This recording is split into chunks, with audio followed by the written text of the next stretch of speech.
আসসালামু আলাইকুম viewers, family kitchen থেকে আজকে আমি আপনাদের জন্য খুব মজার একটা মাছের রেসিপি নিয়ে আসলাম।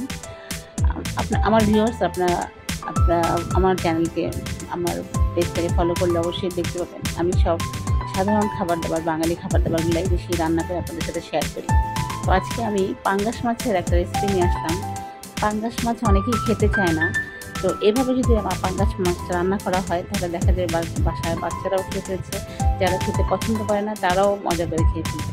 তো এখানে আমি একটা বাটিতে নিয়ে নিয়েছি 1 চামচ আদা রসুন বাটা, তারপরে নিয়েছি 1 চামচ মরিচের গুঁড়া, 1 চামচ হলুদের গুঁড়া, 1 চামচ ধনিয়ার গুঁড়া, পরিমাণ মতো লবণ এবং 1 পিস লেবুর রস নিয়ে নিয়েছি, আর নিয়ে নিয়েছি 2 টেবিল চামচ বেসন। এই মশলাটা একসাথে একটু পানি দিয়ে মাখিয়ে তার মধ্যে আমি একটু ছোটো ছোটো করে পাঙ্গাস মাছ কেটে রেখেছিলাম, সেই পাঙ্গাস মাছটা নিয়ে নিয়েছি। এভাবে যদি পাঙ্গাস মাছ রান্না করা হয় তার স্বাদ খুব ভালো হয় এবং সবাই খুব মজা করে ওঠে। তারপরে আমি চুলে একটা প্যান বসিয়ে দিয়ে দিয়েছি তার পরিমাণ মতো তেলের মধ্যে এখন আমি একটা করে একটু মাছের টুকরাগুলো ছেড়ে দিলাম। মাছগুলো আমি খুব ভালো মতো উল্টে পাল্টিয়ে ভেজে নেব লাল লাল করে। তো মাছটা আমার ভাজা হয়ে গেছে, আমি মাছটা চুলা থেকে নামিয়ে উঠিয়ে নিয়েছি। আমি অন্য একটা প্যান চুলায় বসিয়ে নিয়েছি, তাতে দিয়ে দিয়েছি পরিমাণ মতো তেল। আর এখানে আমি পেঁয়াজটা একটু মোটা মোটা করে কেটে রেখেছিলাম, 1 কাপ পেঁয়াজ দিয়ে দিয়েছি। পেঁয়াজের পরিমাণটা একটু বেশি লাগবে। তো পেঁয়াজটা আমি পুরো বেরেস্তার মতো লাল করবো না, হালকা একটু বাদামি হলেই আমি তার মধ্যে দিয়ে দিয়েছি 1 চামচ পেঁয়াজ এবং কাঁচামরিচ বাটা, একসাথে কাঁচামরিচ বেটে রেখেছিলাম সেটা, আর 1 চামচ আদা রসুন বাটা দিয়ে একটু ভালো মতো নেড়ে ছেড়ে দিচ্ছি। তারপরে দিয়ে দিয়েছি 1 চামচ হলুদের গুঁড়া, তারপরে দিয়ে দিলাম 1 চামচ মরিচের গুঁড়া, 1/2 চামচ ধনিয়ার গুঁড়া বা 1/2 চামচ জিরার গুঁড়া দিয়ে একটু পানি দিয়ে তারপরে মশলাটা আমি ভালো মতো কষিয়ে নেব।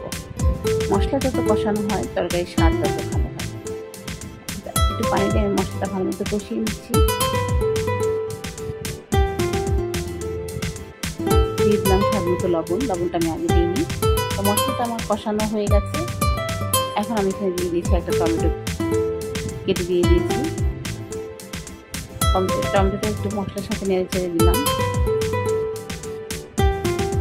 তো মশলাটা যখন আমার একদম তেলের উপর উঠে আসবে তখন আমি ভেজে রাখা মাছের টুকরোগুলো দিয়ে দিলাম এই মশলার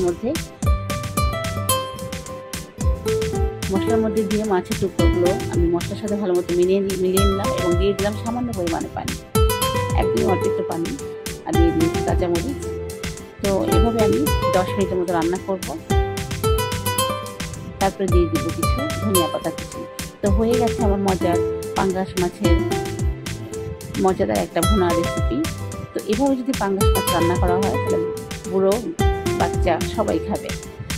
আমার রান্না যদি আপনাদের ভালো লাগে তাহলে আমার পেজটাকে ফলো করে আমার পাশে থাকবেন। আর এতক্ষণ আমার সাথে থাকার জন্য অনেক ধন্যবাদ। আসসালামু আলাইকুম।